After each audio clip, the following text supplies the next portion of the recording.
All right, settle in. This ain't a story for the faint of heart, the kind they tell around crackling fires to spook greenhorns. This is bone-deep truth, etched in the dust and blood of the unforgiving West, whispered on winds that howl through canyons older than memory. They spin yarns about gunslingers and lawmen, black hats and white, but the real stories? They're buried deeper, tangled in roots of loyalty, betrayal, and blood feuds that span generations. This one belongs to Jake Morgan, a man caught between two worlds, carrying the legacy of both the wolf and the eagle, on a path of vengeance paved with sacrifice. It happened out here late in the 19th century, when the land was still wild and a man's soul was worth less than the dirt under his boots. Listen close, 'cause this is a story few have heard, and fewer still survive to tell. The night Jake Morgan rode into the teeth of the storm, the heavens themselves seemed set on tearing the world apart. Rain lashed down like whipcord, turning the already treacherous terrain into a slick, muddy nightmare. Wind screamed through the rocky outcrops, a primal chorus to the cannonade of thunder overhead. Jake, a solitary figure hunched low over his exhausted horse, scanned the landscape with eyes narrowed against the deluge.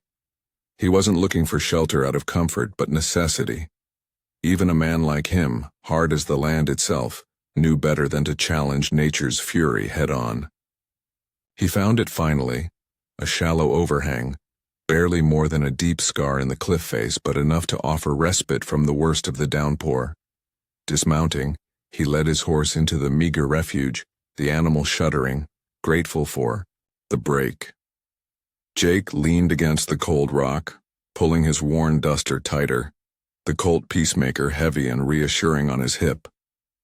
Silence was his oldest companion, a skill honed by years of drifting, of belonging nowhere. But tonight, the silence was broken. Not by the storm, but by voices, rough and low, carried on a gust of wind from a larger cave nearby. Curiosity, a dangerous luxury in his line of existence, pricked at him. Moving with the practiced stealth of a predator, Jake edged closer, melting into the shadows near the mouth of the other cave.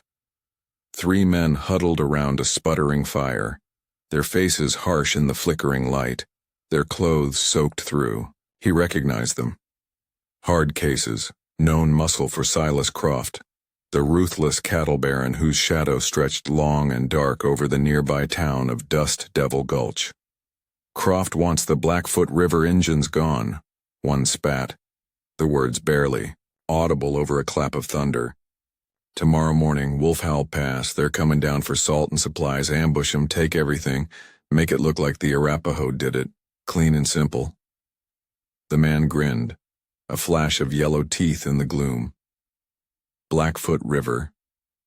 The name struck a chord deep within Jake, a dissonant echo from a past he kept buried. Images flickered, a warm embrace, soft lullabies in a language he barely remembered, a woman's kind eyes. His mother, Nita. He pushed the thoughts away, a familiar reflex. Involvement meant trouble, and trouble found Jake often enough without him seeking it out. But the thought of them, his mother's people, walking into a slaughter. He couldn't stand by. Not this time. Waiting for the next deafening thunderclap to cover any sound, Jake slipped away from the cave entrance. He scaled the slick rock face above his shelter with a speed and agility that belied the treacherous conditions. He always carried a small, sturdy bow, a relic, a reminder. Selecting an arrow, he deliberately snapped the fletching in a specific pattern, a warning signal his mother had taught him long ago, one only the Blackfoot River people would understand. Taking careful aim at a prominent, lightning-scarred pine tree guarding the entrance to Wolf Howl Pass, visible even in the storm's chaos, he loosed the arrow. It flew true, embedding itself deep in the wet bark. His warning sent, he turned to descend, vanishing back into the tempest as silently as he'd emerged. But fate, as it often does in those untamed lands, had a cruel twist in store. As he scrambled back down the rocks, his hand brushed against the pouch at his belt. A small piece of tanned deerskin, intricately tooled with the stylized image of a wolf, his mother's personal mark, a keepsake he guarded fiercely, slipped from the worn leather. It fell silently, landing unnoticed in the churned mud below. Jake, his mind already miles away, didn't feel its absence. Minutes later, after the storm began to ebb, and Jake had melted back into the landscape, one of Croft's men stepped out to relieve himself. His boot heel pressed into something soft in the mud. Cursing, he bent down, struck a match against the damp rock, and picked up the small, intricately marked piece of leather. "What in the hell?" he muttered, squinting at the unfamiliar design, before pocketing the strange object. Dismissing it as trail trash, he had no idea he held a key, a link between the silent drifter and the people his boss wanted dead. Dust Devil Gulch baked under the morning sun, the night's storm leaving behind a deceptive freshness, soon to be swallowed by the ever-present red dust. It was a town living on a knife's edge, caught between the encroaching civilization of barbed wire and railroads, and the vast, untamed wilderness that still belonged, by rights older than any treaty, to the native tribes. The Salty Dog Saloon was already doing brisk business, the air thick with the smell of stale beer, sweat, and suspicion. Strangers were noted, sized up, their presence weighed. Law here was ostensibly Sheriff Brody, a portly man whose tarnished star seemed more for show than substance, his authority barely masking the real power. Silas Croft.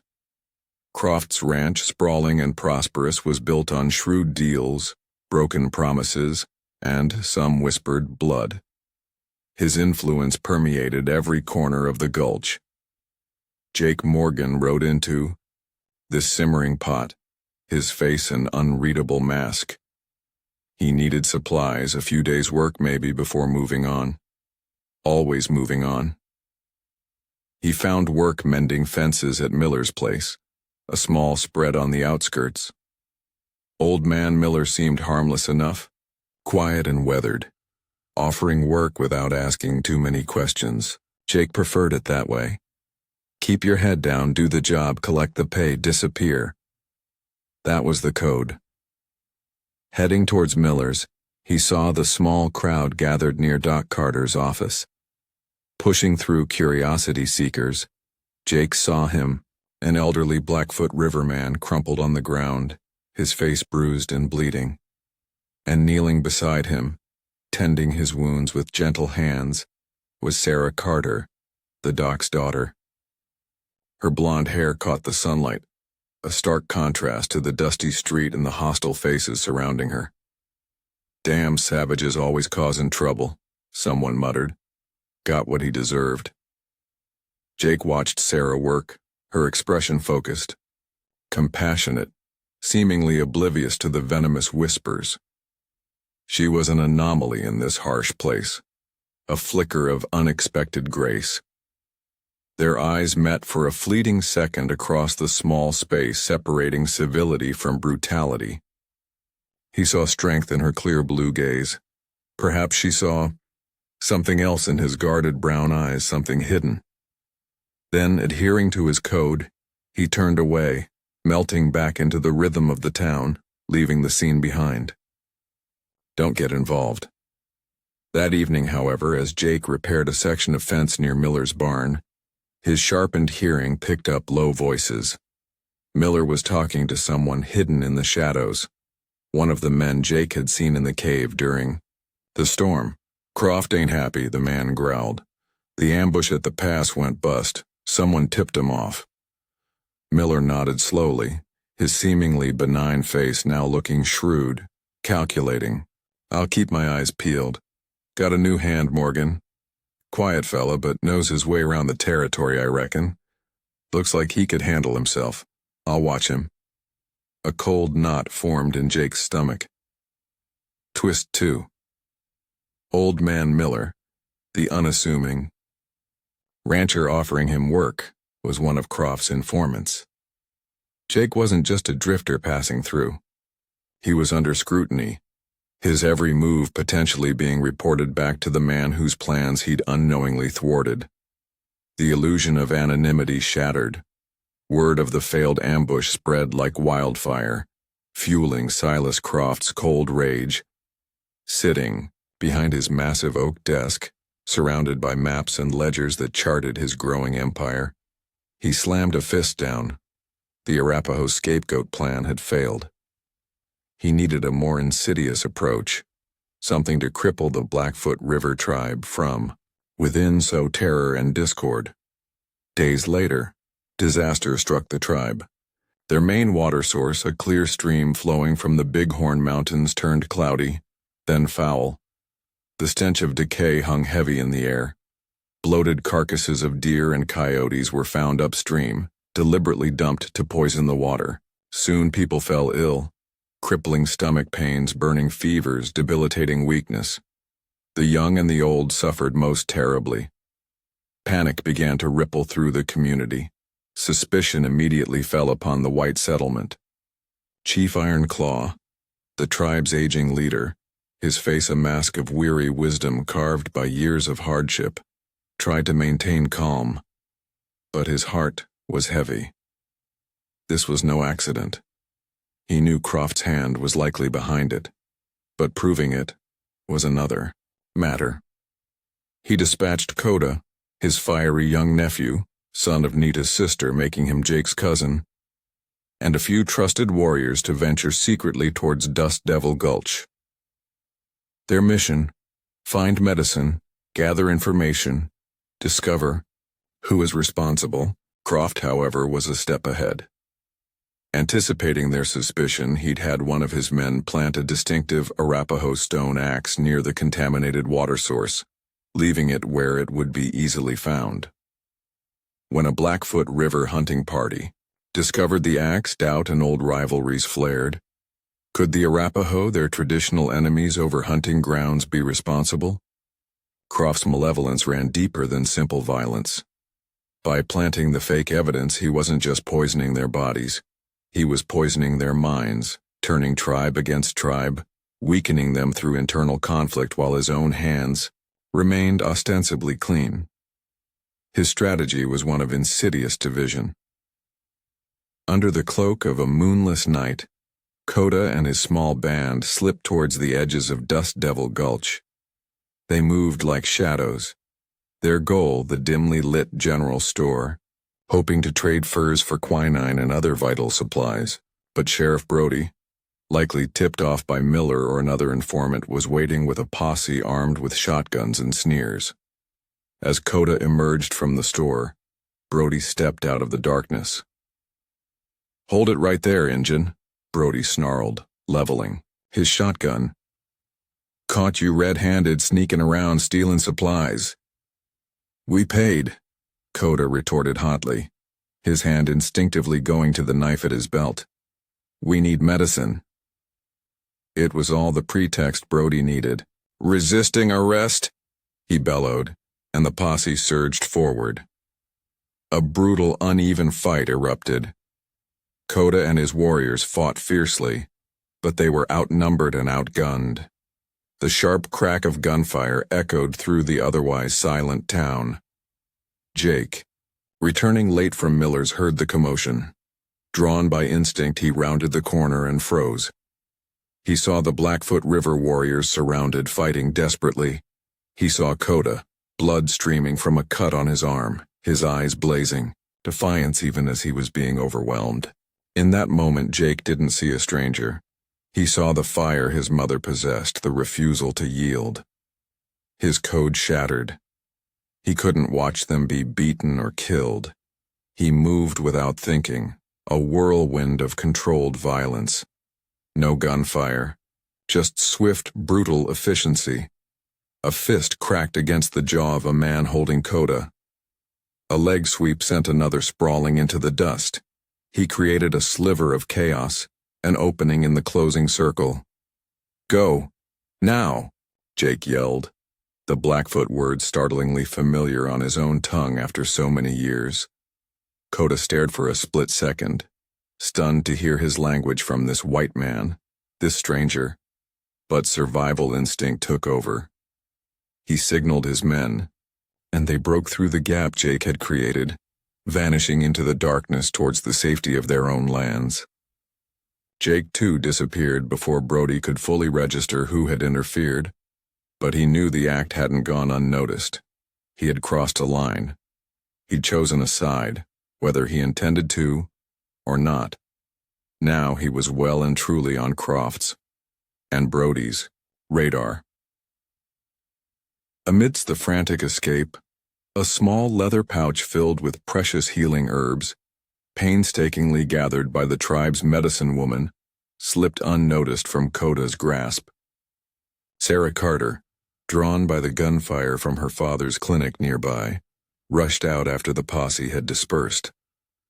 Her eye caught the small pouch lying in the dirt. Picking it up, she opened it, inhaling the unique, pungent aroma of the herbs within. As a doctor's daughter with a keen interest in botany, she recognized the potential medicinal value, even if she didn't know the specific plants. Her curiosity about the native people and the mysterious stranger who had intervened deepened into something more urgent. Coda and the survivors stumbled back into the Blackfoot River camp, bearing wounds and grim news. Coda recounted the ambush, the unfair accusations, and the unexpected intervention by the stranger who spoke their tongue. He described the man, lean, hard-eyed, moving with lethal grace and possessing a distinct faded scar across the back of his right hand, a detail Coda noticed in the brief, violent encounter. Chief Ironclaw listened intently, his gaze distant. The scar. He remembered a small boy, Nita's son, clumsy with a hunting knife, the resulting cut that had left a permanent mark. The boy with the sad brown eyes, taken away by his white father, Thomas Morgan, 2 decades ago. Could it be? The old chief dispatched scouts not with hostility but with a message. Find the man with the scar. Bring him to the council fire. A few days later, they found Jake camped by a stream miles from the gulch trying to lie low. They delivered the chief's summons. Less an invitation, more a command veiled in politeness. Jake knew running was no longer an option. The past he'd tried to outrun had finally caught up. He agreed to go. Meanwhile, back at Croft's ranch, the henchman who had found the tooled leather keepsake in the mud finally remembered it. Thinking it might be significant after the failed ambush, he presented it to his boss. Found this near the pass. Night of the storm, Mr. Croft. Silas Croft took the small piece of deerskin, turning it over in his thick fingers. He'd been in this territory long enough to recognize tribal work. The wolf motif was Blackfoot River, no doubt, but the craftsmanship was finer, more personal than usual. The man Miller mentioned, Croft mused aloud, connecting the dots. The one who knows the territory, the one who might have warned them. He looked at the keepsake again. Could this drifter Morgan have a deeper connection to the tribe than anyone suspected? A blood connection? The thought added a dangerous new dimension to the equation. If Jake Morgan was more than just a wandering cowboy, he was a threat that needed swift, permanent elimination. The seemingly insignificant keepsake became a crucial piece of intel. It linked Jake directly to the Blackfoot River tribe in Croft's calculating mind, escalating Jake from a mere obstacle to a potential blood enemy with insider knowledge, marking him for death. Jake entered the main encampment of the Blackfoot River people, feeling like an intruder in what should have been by blood his own world. Every eye was on him, suspicious, curious, hostile. Warriors stood stiffly, hands near their weapons. Children peered from behind their mothers' skirts. He felt the weight of 20 years of separation, of being neither fully white nor fully native, an outsider everywhere. The meeting with Chief Ironclaw took place inside the large central lodge, the air thick with wood smoke and unspoken tension. Coda stood beside the chief, his dark eyes burning with undisguised animosity as he recognized the man who had saved him, yet still represented the bloodline of the betrayer. "Who are you?" Chief Ironclaw asked, his voice deep and resonant, speaking English for Jake's benefit, though Jake sensed the chief knew more than he let on. "Jake Morgan." Morgan, Coda spat the name like venom, like the white man who turned his back on us. "Thomas Morgan." Jake remained silent, clenching his fists, the old wound of his father's name twisting inside him. "The scar on your hand," the chief continued, his gaze piercing. "And you spoke our words in the night. Who was your mother?" Jake met the old chief's eyes directly. It was time to stop running from this part of himself. "My mother was Nita." A collective intake of breath seemed to fill the lodge. Chief Ironclaw closed his eyes for a moment, a flicker of deep pain crossing his stoic features. Coda gasped, stunned into silence. Nita was his mother's sister, the aunt he knew only through sorrowful whispers.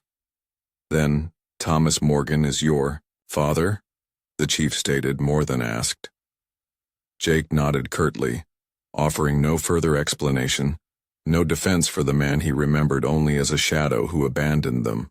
He felt judged, dissected, an alien specimen even here, among his mother's kin. Chief Ironclaw studied him for a long moment, his ancient eyes seeming to read Jake's soul. "Nita's son," he murmured. Then, his voice hardened. "Do you know how your mother died?" Jake frowned. "Sickness, a fever after my father left." It was the story he'd always been told, the one he'd accepted without question. The chief shook his head slowly, deliberately. "No. Your mother, Nita, was murdered. Killed in secret, shortly after Thomas Morgan vanished from this place." Paused, letting the devastating words sink in. Some whispered. Thomas himself did it to silence her. Jake's world tilted on its axis. His mother hadn't succumbed to illness. She was murdered, and the father he despised for abandoning them was now implicated as her killer. This revelation didn't just shatter his understanding of the past. It forged a new, terrible purpose in his heart: to uncover the truth behind Nita's death, a truth potentially far uglier than simple abandonment. Reeling from the revelation of his mother's murder, Jake felt a toxic mix of grief, rage, and confusion. The vague resentment towards his father curdled into a potential accusation of the most heinous crime. Yet he saw the suspicion directed at him in the eyes of the chief, and Coda. He was the son of the accused. The tribe's immediate crisis, however, couldn't wait. The poisoned water continued to claim victims. Chief Ironclaw looked at Jake, his expression a complex blend of assessment and desperation. "Our people are dying," he stated gravely. "Though water is death. We must know who did this, and we need clean water or the medicine to fight this poison before it is too late." He held Jake's gaze. "You carry Nita's blood, but you are also Thomas Morgan's son. Where does your loyalty lie? If you wish for our trust, you must earn it. Find the ones who poisoned our water. Find a cure or a new source. Save your mother's people." It was a challenge, a gamble born of dire straits. The chief couldn't fully trust Jake, but he saw the potential, the skills, the intelligence, and perhaps the motivating fire of a son learning his mother was murdered. He offered Jake a chance to prove himself, a path to acceptance, however fraught with peril. Driven by the raw wound of his mother's true fate and the desperate need for answers, Jake nodded. "I'll do it."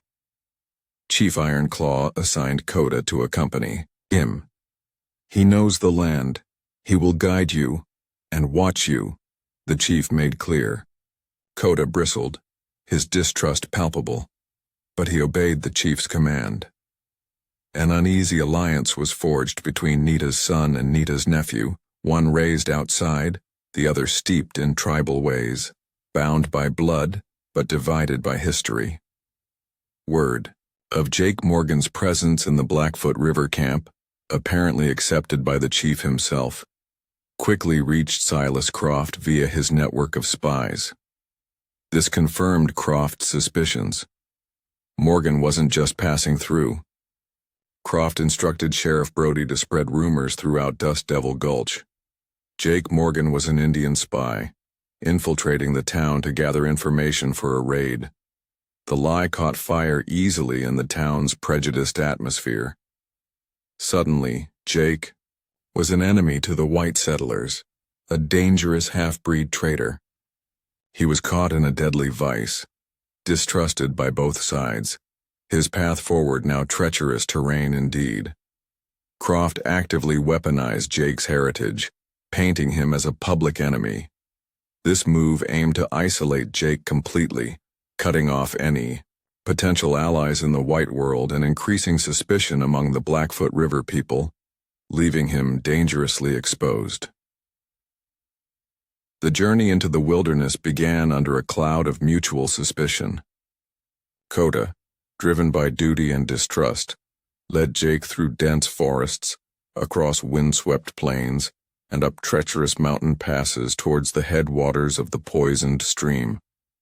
He deliberately chose difficult routes, testing Jake's endurance and skill.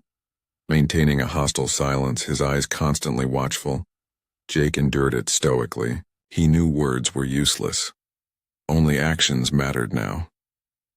He drew upon the deep well of knowledge his mother had imparted during his early childhood, tracking unseen game, identifying edible and poisonous plants, moving through the wilderness, without a sound, reading the subtle language of the weather. He matched Coda's pace, his own skills honed by years of solitary survival proving equal, sometimes superior, to the warrior's ingrained tribal knowledge. His quiet competence began to chip away at Coda's Custer. One night, a pack of hungry wolves circled their camp, their eyes gleaming in the firelight. Coda, proud and ready to prove his bravery, prepared to fight them head-on with his knife. Jake stopped him, swiftly gathering dry tinder and using flint and steel to build the fire into a roaring blaze, the flames and smoke driving the cautious predators back into the darkness. Coda watched, grudging respect flickering in his eyes, at Jake's calm efficiency. Days later, while crossing a narrow, ice-slicked ledge, Coda slipped, scrabbling desperately at the edge of a deep chasm. Without hesitation, Jake lunged, grabbing Coda's arm, his grip like iron, hauling him back to safety. The shared brush with death forged a crack in the wall of animosity between them. They finally reached the source of the contamination. The scene was grim. The water thick with decaying animal matter, the air putrid. The Arapaho axe Croft had planted was still there, but Jake's eyes scanned for other clues. He noticed distinct boot prints in the muddy bank, different from the soft moccasins worn by natives or the common cowboy boots. These had thick hobnailed soles, the kind worn by soldiers or maybe miners. Nearby, half hidden in scorched grass, Jake found rusted metal fragments, shards of what looked like heavy-duty chemical containers. The physical evidence, military or miner-style boot prints and fragments of industrial chemical containers, directly contradicted the Arapaho theory.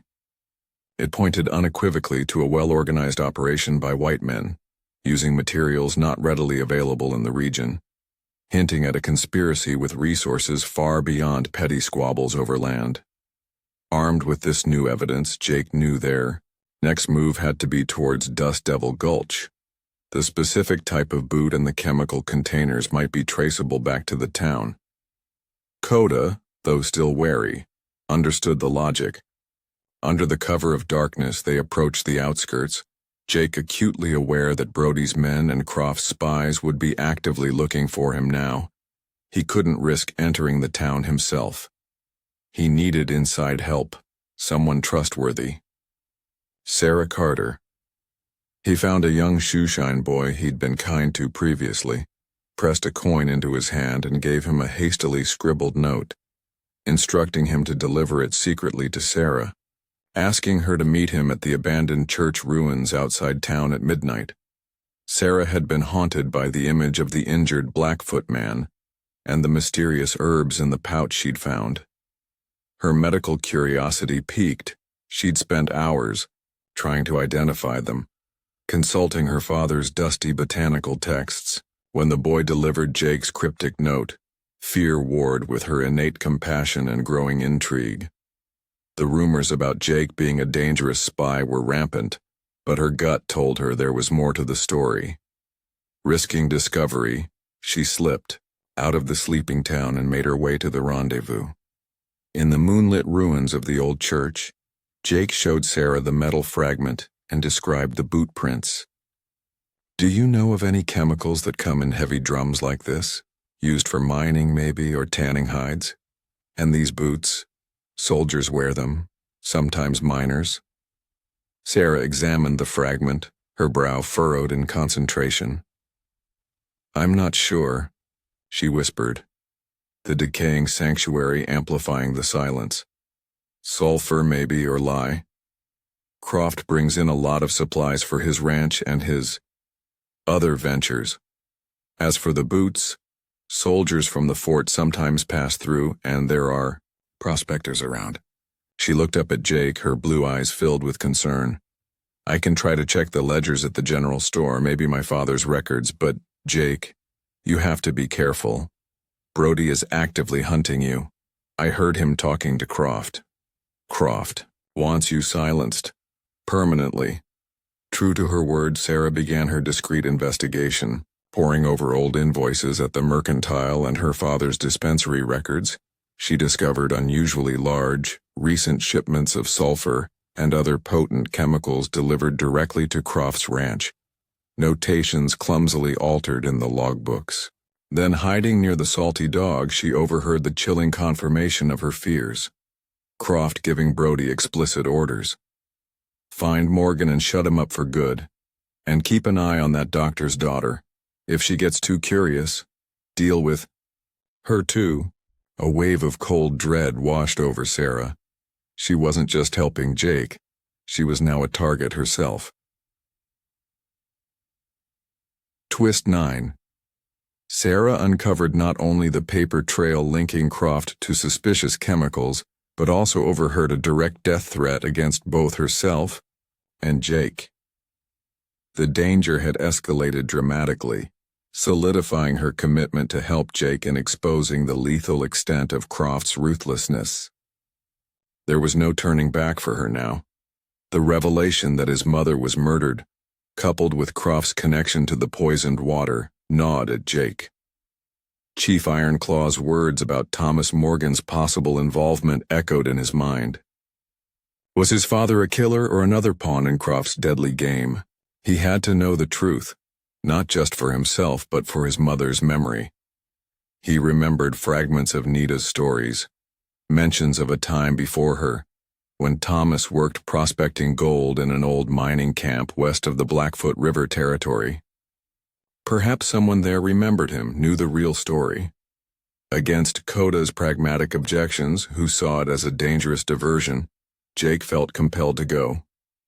Coda, now bound to Jake by shared danger and a grudging respect, relented, his own curiosity about this enigmatic cousin growing. The mining camp was a ghost town, weathered shacks leaning precariously, shafts silent and forbidding. Wind whistled through broken windows, carrying the ghosts of busted dreams. It seemed deserted, but in a dilapidated cabin clinging to the hillside, they found Jedediah, a grizzled old prospector, lungs rattling with miner's cough, seemingly the last soul left. When Jake cautiously asked about Thomas Morgan, Jedediah's rheumy eyes widened, then darted around nervously. "Thomas Morgan? I knew him. Good man, quiet-like. Different from the others, educated, respected the native folk nearby. He confirmed Thomas had worked the mines before meeting Nita during a trading visit to the Blackfoot River camp and leaving the harsh mining life to live with her people. Then Croft showed up, Jedediah rasped, lowering his voice. Young then, hungry as a wolf, pretended friendship trade, but Thomas saw him, poking around the tribe's sacred lands, making maps, looking for the gold they say is hidden there. Thomas tried to warn Nita, warn the chief. What happened? Jake pressed, his heart pounding. Croft found out Thomas knew. The old man coughed, spitting into the dirt floor, threatened him. Said he'd harm Nita, harm their newborn son. If Thomas didn't clear out and keep his mouth shut forever. Thomas was trapped. Left with a broken heart, carrying that secret. Jedediah looked Jake up and down. Heard. He died somewhere down south, but whispers travel on the wind. Maybe he just disappeared, found a place to hide from Croft, living under another name. The truth was the opposite of everything Jake had believed. His father wasn't a callous deserter chasing the American dream. He was a victim, blackmailed by Croft and forced to abandon his family to protect them. He had tried to warn Nita, and he might still be alive. This revelation completely reframed Jake's understanding of his father, shifting him from villain to potential ally, and fueling Jake's resolve to find him and bring Croft down. Jake's quest for truth hadn't gone unnoticed. Croft, alerted by Old Man Miller that Jake had visited the mining camp and spoken to Jedediah, knew the drifter was piecing together the past. The noose was tightening. Croft couldn't afford to let Jake find Thomas Morgan, or worse, uncover more evidence. He dispatched Miller and a hardened group of gunmen to intercept Jake and Coda at the ghost town, with orders to leave no witnesses. As Jake and Coda prepared to leave the desolate camp, rifle shots shattered the eerie silence. Bullets ricocheted off the decaying timber around them. Ambush. Croft's men were dug in, using the ruined buildings for cover, pouring heavy fire into their position. Outnumbered and caught in the open, Jake and Coda scrambled for cover behind a pile of collapsed mine timbers. It wasn't a standoff. It was a desperate fight for survival. Back to back, they returned fire. Jake's Colt barked, his shots finding their marks with deadly accuracy. Coda, agile and fearless, used his bow to pick off targets at longer range, arrows flying silently amidst the gunfire. They were no longer just allies of circumstance. They fought as one, covering each other, anticipating each other's moves. Sniper perched on the roof of the dilapidated saloon drew a bead on Jake. Coda saw the glint of sunlight on the rifle barrel just as the man fired. Without a thought for his own safety, Coda shoved Jake hard, sending him tumbling behind a rusted ore cart. The bullet meant for Jake tore through Coda's shoulder, spinning him around with the impact, blood instantly soaking his buckskin shirt. "Watch out!" Coda gasped through the pain. Coda's selfless act taking a bullet meant for Jake irrevocably cemented their bond. In that instant, shared blood and shared battle erased the last vestiges of animosity. They were brothers now. Simultaneously, Jake looked up and saw the shooter on the roof clearly. It was Old Man Miller, his former employer, the seemingly harmless rancher, now revealed as a cold-blooded killer in Croft's employ. The betrayal was stark, personal, and chilling. The firefight dwindled as Jake and Coda, fueled by Coda's injury and Jake's cold fury at Miller's betrayal, fought back with renewed ferocity, driving off or killing most of the ambushers. Miller, his leg shattered by one of Jake's shots, was captured alive. They dragged him into the dark, damp cellar of the abandoned saloon. A single lantern cast long, dancing shadows on the stone walls. Jake pressed the cold muzzle of his Colt against Miller's sweaty forehead, his voice dangerously low. "Talk. Why work for Croft? And who pulled the trigger on my mother?" Miller, trembling with fear and pain, confessed his role as Croft's spy. Croft paid me good, kept me informed.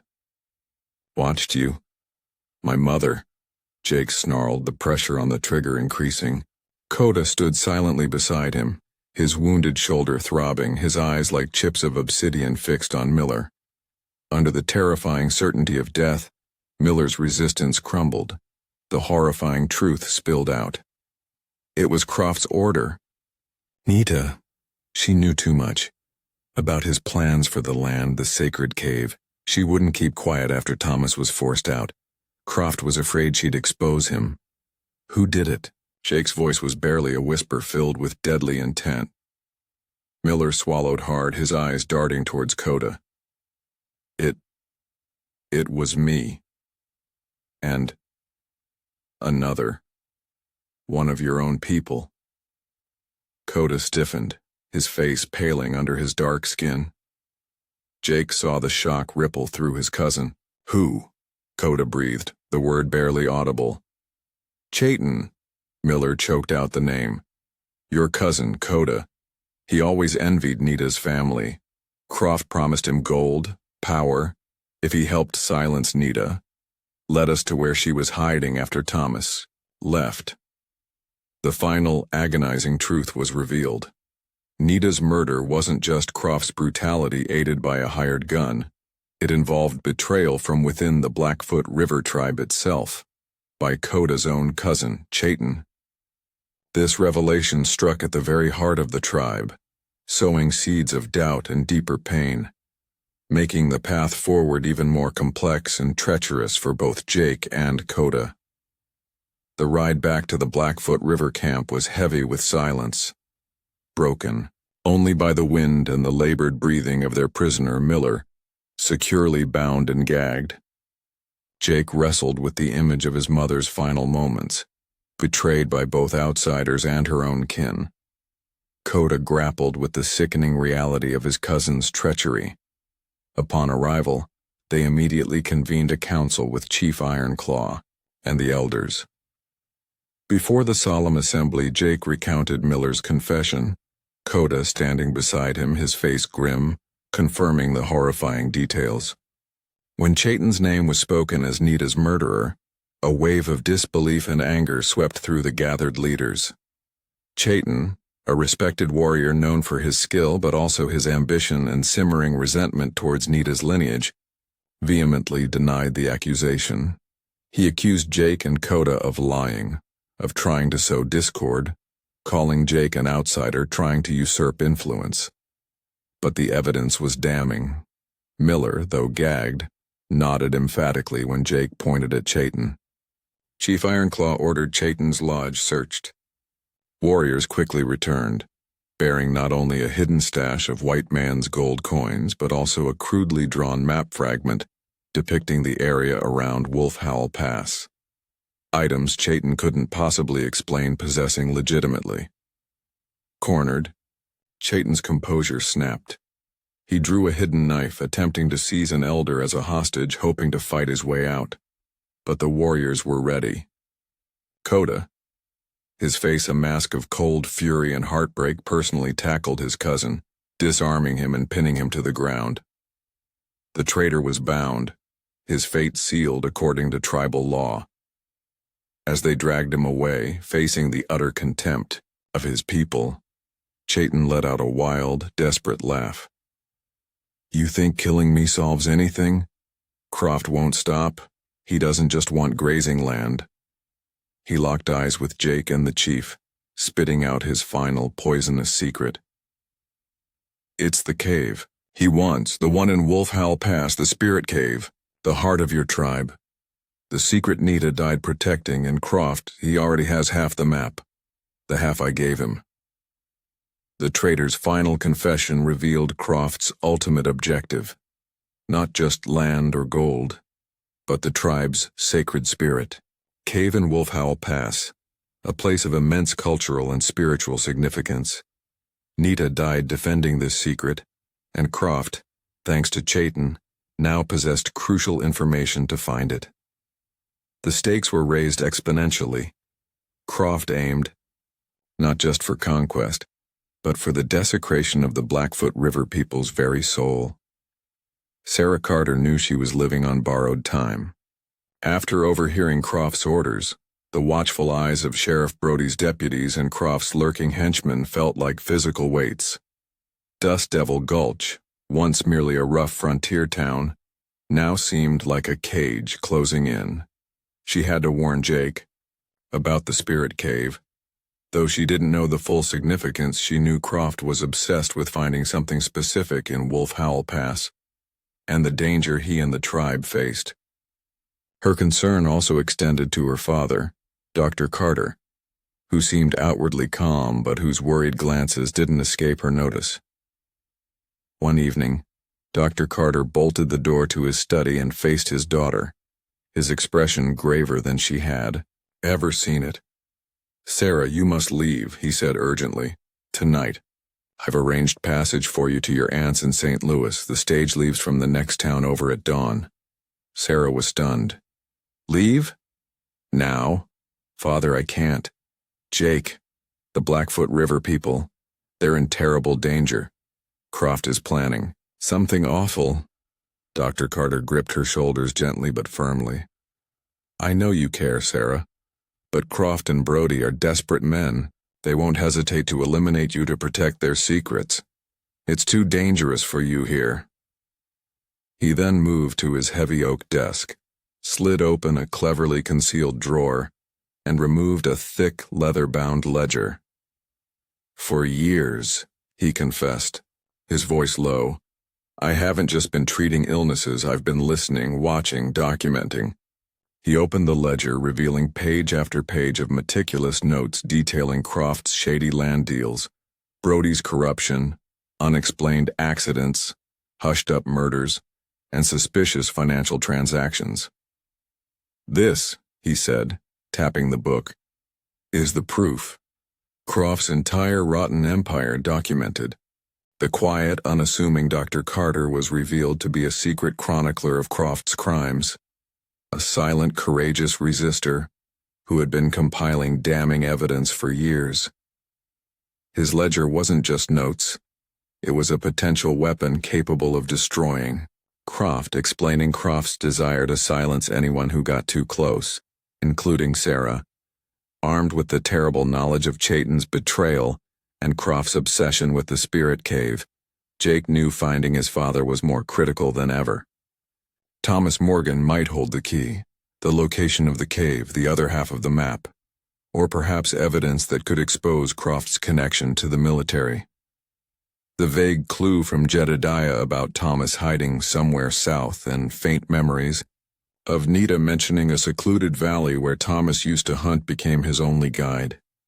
He and Coda rode south, pushing themselves and their horses hard, traveling through desolate badlands, carefully avoiding patrols and settlements where word of the price on Jake's head might have reached. Days blurred into a grueling trek. Finally, following a barely discernible game trail, they crested a ridge and looked down upon a hidden valley, greener and more sheltered than the surrounding harshness. A thin ribbon of smoke curled lazily from the chimney of a solitary log cabin nestled by a stream. Someone lived there. They approached cautiously, senses on high alert. A man sat on the cabin's porch, silhouetted against the setting sun, a bottle dangling loosely from his hand. He was tall, gaunt, his hair and beard long and streaked with gray, his posture slumped in weary resignation. Yet something in his build and the set of his shoulders struck a chord of deep, buried familiarity in Jake. "Are you Tom Stone?" Jake called out, keeping his voice even, his hand hovering near his Colt. The man startled violently, whipping his head around, his eyes, wide with alarm beneath bushy brows. Fear, stark and raw, flashed across his face. He scrambled to his feet, reaching instinctively for an old hunting rifle leaning against the cabin wall. Those eyes. Jake knew them. They were his father's eyes, haunted and filled with ghosts. "Who's askin'?" the man rasped, his voice rough from disuse or cheap whiskey. "I'm Jake Morgan," Jake said, the words feeling heavy, momentous. Nita's son. The rifle clattered from the man's nerveless fingers. The bottle slipped, shattering on the porch steps. He stared at Jake, disbelief warring with dawning recognition. Then, he shook his head frantically. No. Can't be. What do you want? Leave me alone. Go away. He backed towards the cabin door, fumbling for the latch, desperate to retreat back into his self-imposed exile. Jake had found his father, Thomas Morgan, alive, but the reunion was far from the hoped-for discovery of a hidden ally. Thomas was broken, consumed by guilt, fear, and alcohol, unwilling or unable to face the past or help his son. Hope turned instantly to bitter disappointment, leaving Jake seemingly at another dead end. Jake wouldn't let him run. He stepped forward, blocking the cabin door. You have to listen. Jake's voice cracked with frustration and anguish. Mother didn't die of a fever. She was murdered, killed on Croft's orders by the same men you tried to warn her about. He poured out the whole story, the poisoned water, Croft's relentless pursuit of the spirit cave, Chayton's betrayal, the evidence they'd gathered, the looming threat of an attack backed by the U.S. Army. He spoke of the Blackfoot River people's suffering, their courage, their imminent danger. Thomas Morgan sagged against the doorframe, the color draining from his face, his body trembling. The news of Nita's violent death struck him like a physical blow, shattering the fragile shell he'd built around himself. Decades of guilt, fear, and self-loathing washed over him. He saw Nita's face, heard her laughter, felt the ghost of her touch. He looked at Jake, truly looked at him, and saw Nita's strength, her defiance mirrored in her son's eyes. He saw Coda standing stoically behind Jake, another embodiment of the people he had failed. The dam of his long-suppressed conscience finally broke. Croft, Thomas whispered, his voice hoarse with emotion. He's the devil incarnate. He straightened, up slowly, a flicker of his former self returning to his haunted eyes. He turned, stumbled towards an old wooden chest in the corner of the cabin, and rummaged beneath layers of dusty belongings. He pulled out a folded piece of old, brittle deerskin. Carefully, he unfolded it. It was half of a hand-drawn map, showing the intricate network of canyons around Wolf Howl Pass, an X clearly marking a specific cave entrance. Nita gave this to me, Thomas said, his voice thick with unshed tears. Right before Croft forced me away. She knew he wouldn't stop. She wanted me to keep it safe, hoped it could be used to protect the tribe someday. The other half, Chayton must have given it to Croft. He looked directly at Jake, a new, albeit weary, resolve hardening his gaze. Croft has more than just gunman, son. He owns an army officer, Captain Miller, high-ranking man at the fort, drowning in gambling debts to Croft. Miller's promised to bring soldiers, make it look like they're pacifying hostiles when Croft makes his move on the cave. Give Croft the cover of law. Thomas Morgan not only confirmed the cave's existence and produced his half of the map, Nita's final act of trust and foresight, but also revealed Croft's trump card, a corrupt army captain, Miller, poised to use U.S. soldiers to legitimize Croft's land grab and massacre, transforming the conflict from a local feud into a state-sanctioned atrocity. Silas Croft felt victory within his grasp. Chayton's map fragment, combined with his own knowledge of the territory, brought the location of the legendary spirit cave tantalizingly close. News that Jake Morgan had tracked down his long-lost father only spurred Croft to act faster. He couldn't risk Thomas Morgan revealing secrets Croft thought long buried. It was time to end this. He summoned his most ruthless gunman and sent an urgent telegraph to Captain Miller at the nearby army fort. Hostilities escalating, The coded message read, Blackfoot River savages raiding settlements, a blatant lie. Request immediate military presence at Wolf Howl Pass to restore order and protect U.S. citizens and property. Utmost urgency. Captain Miller, deeply indebted to Croft and promised a share of the mythical gold, rumored to be hidden in the spirit. Cave readily complied. Fabricating reports of increasing native aggression, he ordered a platoon of cavalry, battle-hardened but weary troopers, to ride immediately for Wolf Howl Pass with vague orders to suppress any hostilities using necessary force.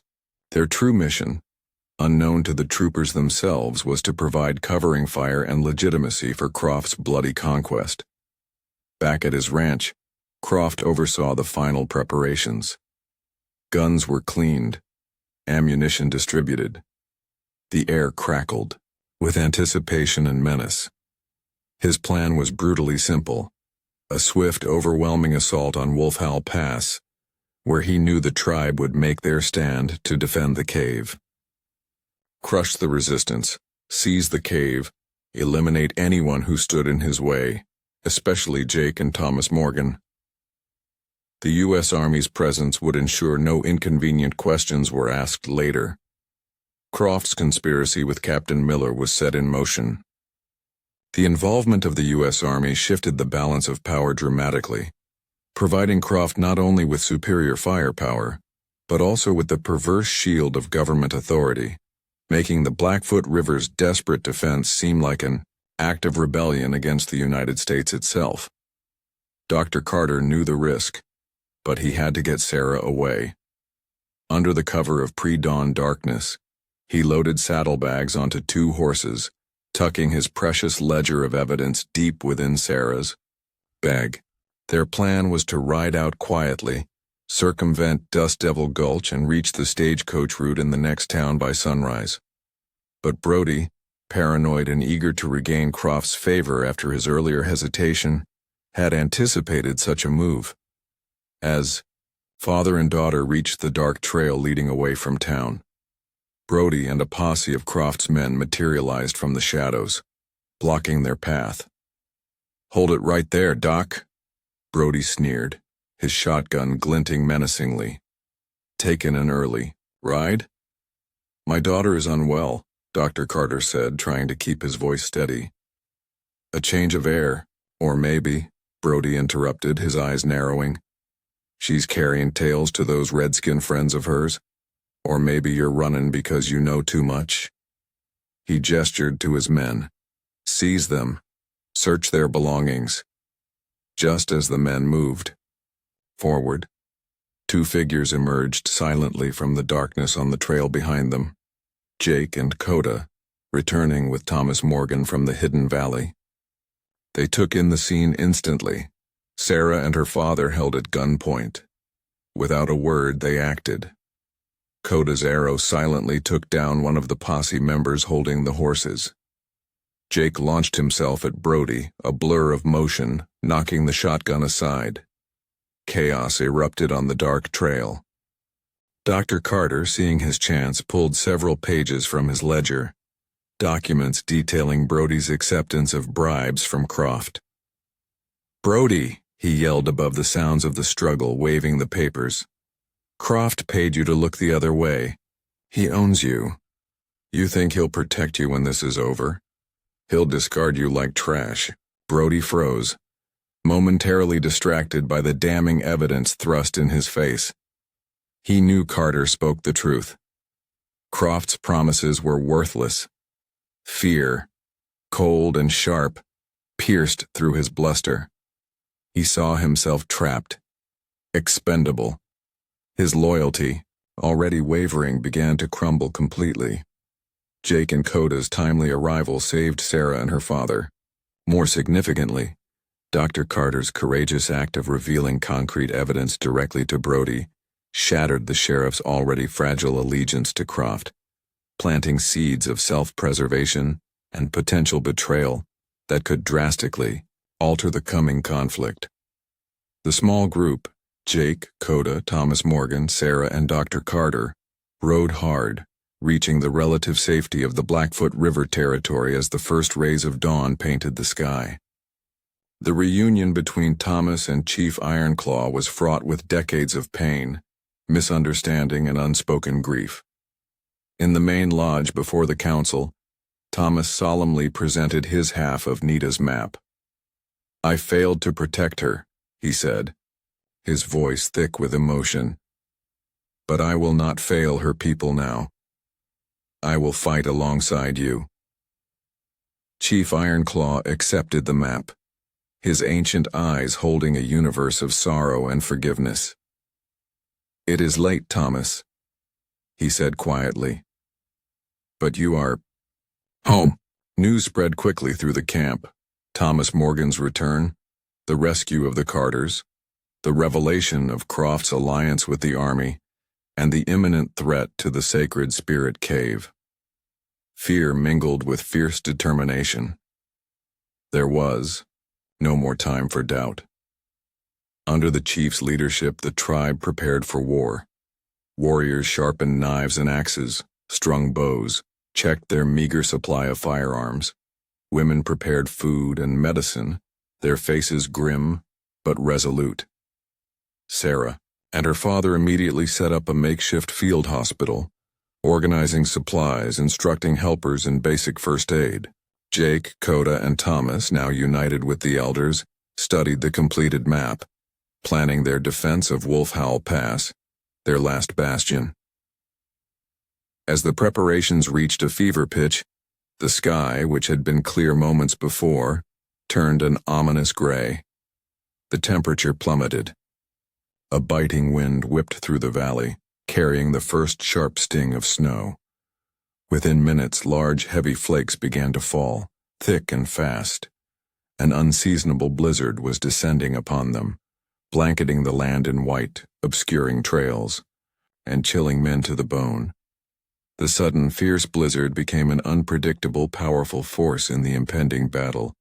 While it hampered visibility and movement for both sides, it disproportionately disadvantaged Croft's men and the cavalry troopers, unfamiliar with the terrain and unprepared for the brutal conditions. For the Blackfoot River warriors, born to this land, the storm offered cover, confusion for the enemy, and the potential for guerrilla tactics uniquely suited to their knowledge of the hidden paths and harsh elements. The fight would be waged not just against men but against the fury of nature itself. The blizzard raged with blinding intensity as Silas Croft's forces pushed into Wolf Howl Pass. Snow swirled, reducing visibility to near zero, the wind howling like a banshee. Captain Miller's cavalry troopers struggled to control their spooked mounts, cursing the cold that bit through their uniforms. Croft's gunmen fared little better, their confidence eroded by the disorienting whiteout and the unnerving silence of the pass. Croft and Miller huddled over the precious map, urged their men forward into the frozen maw. They were walking into an ambush perfectly orchestrated by the land itself.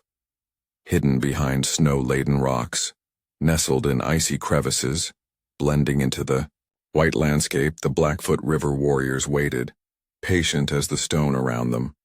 Chief Ironclaw, Jake, Coda, and Thomas had positioned their fighters strategically, using the blizzard as their ally. A long, ululating cry cut through the wind, the signal. Suddenly, the blizzard erupted with deadly intent. Arrows, silent, messengers of death flew from unseen positions, finding gaps in the troopers' heavy coats, felling gunmen before they could react. Panic seized the invaders.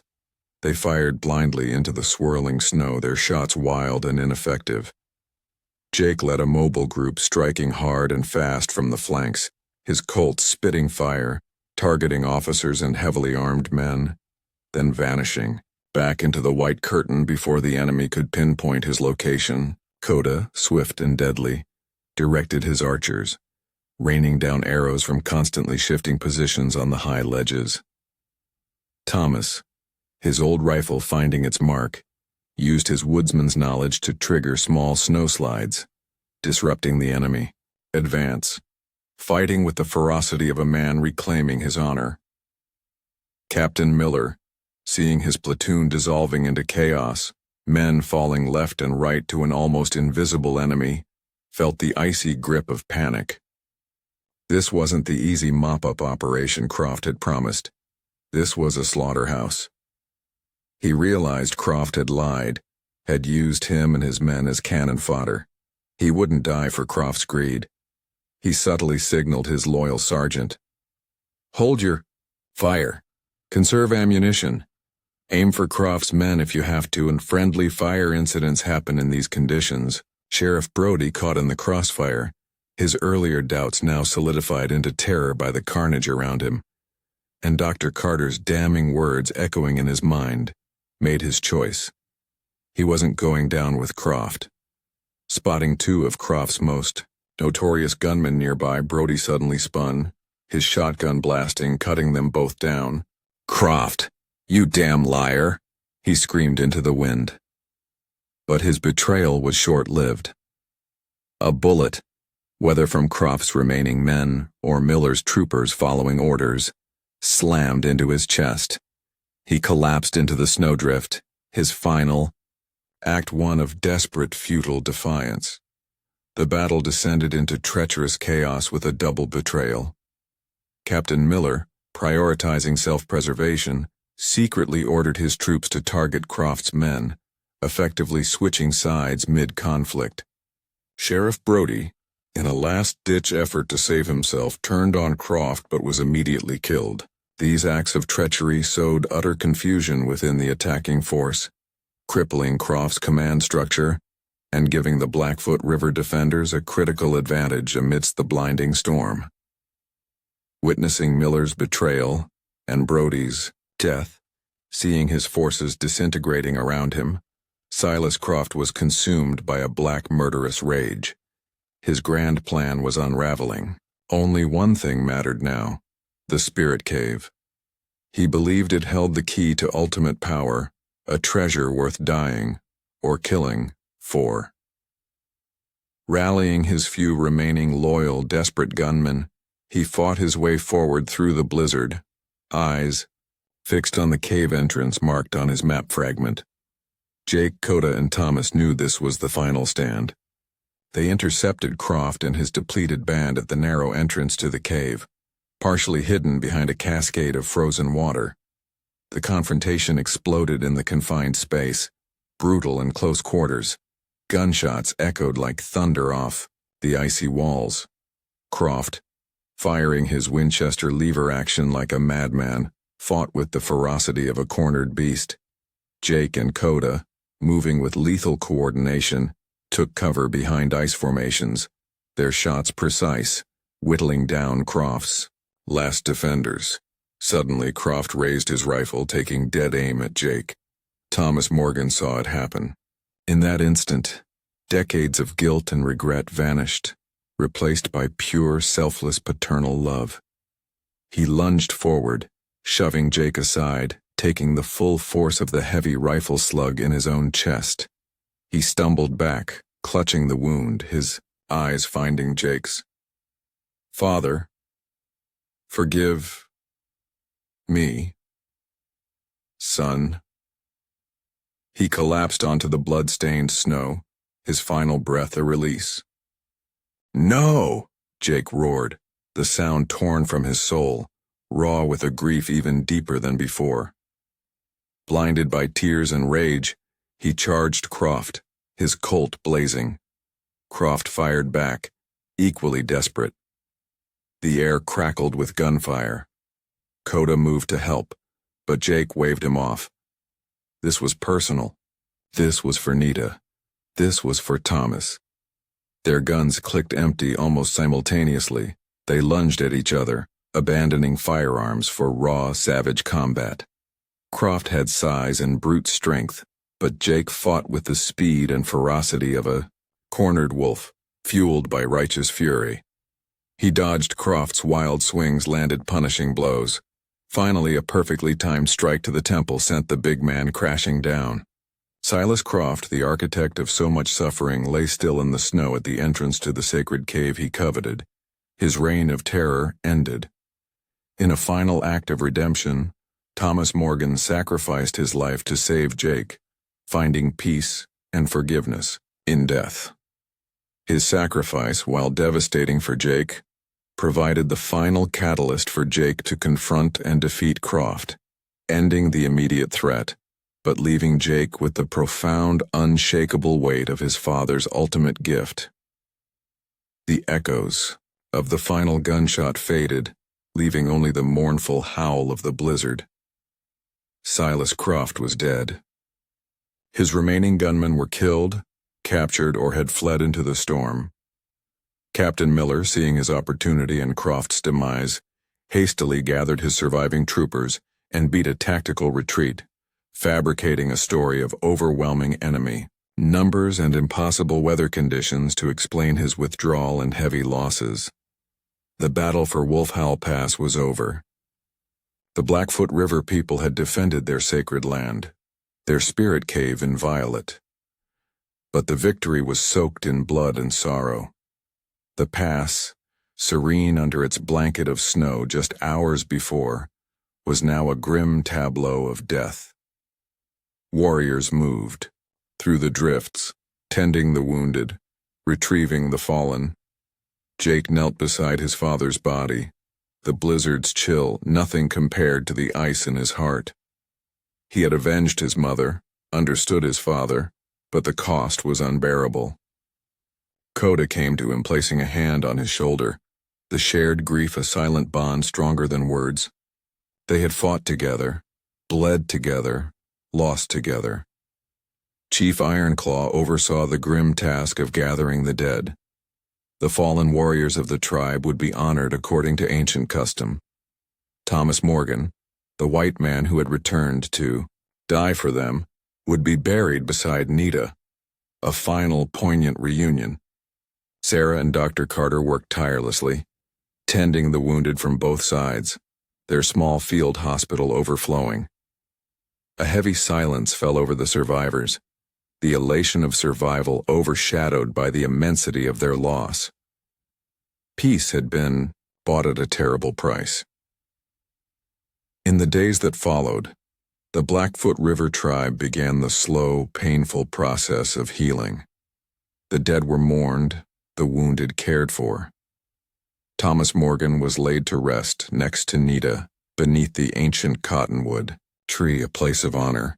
Before the assembled tribe, Chief Ironclaw formally acknowledged Jake Morgan as Nita's son, a member of their people, his place among them secured by blood and sacrifice.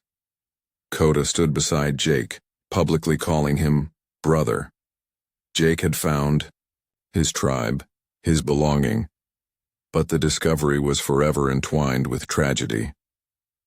Dr. Carter presented his ledger and gathered testimonies, including statements from a few of Miller's disillusioned soldiers, to the federal authorities at the nearest fort. An official inquiry was launched. Captain Miller was relieved of command, but whispers suggested powerful connections might shield him from true justice. Perhaps a quiet reassignment, a medical discharge. Justice for the native people remained an elusive, compromised concept in the white man's world. The immediate threat to the Blackfoot River was gone, but the larger shadow of encroachment and prejudice loomed still. Sarah faced her own crossroads. Her bond with Jake was undeniable, forged in shared danger and mutual respect. But the chasm between their worlds seemed wider than ever. Jake belonged here now, tied to the tribe and the wildland. She belonged to a world of settlements, railroads, and societal expectations. Could she bridge that gap? Could their love survive the harsh realities? With a heavy heart, she knew she couldn't stay. Their farewell was quiet, filled with unspoken emotions, a promise to remember, a recognition of paths diverging. Jake, too, confronted his future. He had achieved vengeance, found family, earned acceptance. But the ghosts of his past, the faces of the dead, the weight of his dual heritage would always be with him. He looked at Coda, his brother. He looked at the chief, his grandfather figure. He saw the resilience of the Blackfoot River people rebuilding their lives. He felt a sense of duty, of connection. But could he truly find peace here? Or would the part of him shaped by the outside world always feel restless? Alien? Would he forever be the man caught between? The sun set, painting the western sky in hues of blood orange and bruised purple, casting long shadows across the recovering Blackfoot River Valley. Jake Morgan stood on a hill overlooking the camp, the graves of his parents silent beneath the cottonwood tree. He had honored his mother, understood his father, found his people.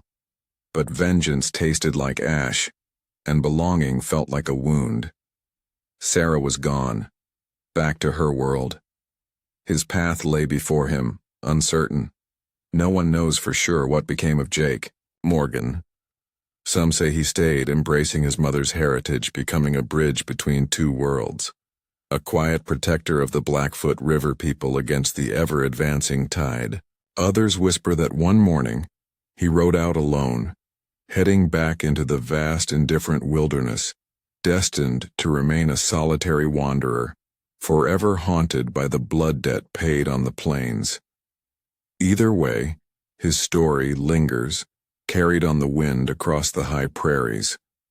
A tale of loss that can never be fully healed, of vengeance that offers no solace, of the violent clash of cultures, and the enduring struggle for identity in a land that demands everything and forgives nothing. The blood debt was settled, but the cost echoes still, a lonely, haunting refrain in the heart of the Wild West. That was his legacy, the legacy of the wolf and the eagle, forever etched in red dust and memory.